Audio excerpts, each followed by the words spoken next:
అబ్బే ఆయన అలాంటోడేం కాదు. లక్నో అంకుల్పై పచ్చి నిజాలు బయటపెట్టిన మాజీ LSG star. Indian premier league 2024లో KL Rahul, Lucknow super giants యజమాని సంజీవ్ గోయంకా మధ్య ఏర్పడిన విభేదాలు క్రికెట్ ప్రపంచంలో పెద్ద దుమారాన్నే రేపాయి. ఓ దశలో రాహుల్ను తమ జట్టులో కొనసాగించకూడదనే నిర్ణయం తీసుకున్న ఫ్రాంచైజీతో సంబంధాలు బిగసిపోయినట్లు అనిపించగా, ఇది రాహుల్ జట్టు నుండి నిష్క్రమణకు దారితీసిందని భావించారు. అయితే 1 సంవత్సరం తర్వాత కేఎల్ రాహుల్ ఢిల్లీ క్యాపిటల్స్ జర్నీలో మెరిసిపోతూ తన మునుపటి ఫామ్ను తిరిగి పొందినట్లు కనిపించాడు. ఈ నేపథ్యంలో అతని మాజీ జట్టు సహచరుడు అమిత్ మిశ్రా చేసిన వ్యాఖ్యలు ఈ వివాదాన్ని మరింత ఉప్పునిచ్చాయి.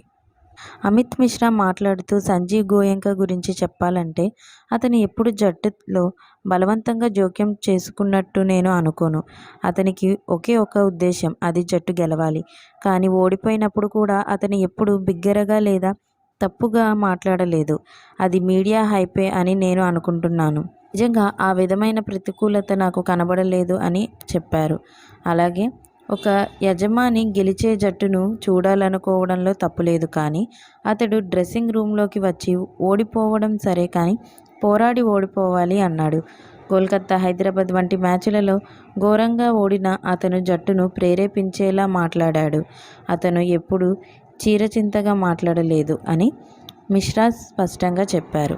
ఈ వివాదాల తర్వాత కేఎల్ రాహుల్ను ఢిల్లీ క్యాపిటల్స్ జట్టు తనలోకి చేర్చుకుంది. నూతన ఆరంభంలో రాహుల్ తన ఆట తీరును పూర్తి స్థాయిలో మెరుగుపరుచుకున్నాడు. ప్రత్యేకించి తన మాజీ జట్టు ఎల్ఎస్జీపై ఆడిన మ్యాచ్లో రాహుల్ అద్భుత ప్రదర్శనతో మెరిశాడు.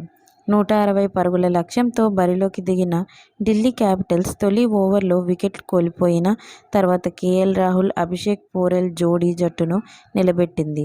3వ స్థానంలో బ్యాటింగ్కు వచ్చిన రాహుల్ కేవలం 42 బంతుల్లో 57 పరుగులు చేసి అజేయంగా నిలిచి జట్టును 8 వికెట్ల తేడాతో ఘన విజయానికి చేర్చాడు.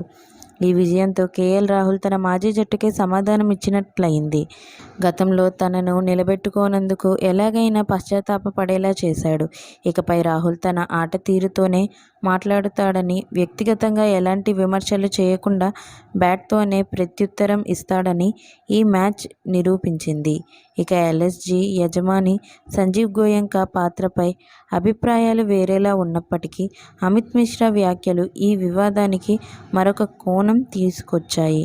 మీకు మా వీడియోస్ కనుక నచ్చినట్లయితే ఇలాంటి మరెన్నో విషయాలు తెలుసుకోవాలనుకుంటే డూ సబ్స్క్రైబ్ టు సమాజం ముచ్చట్లు.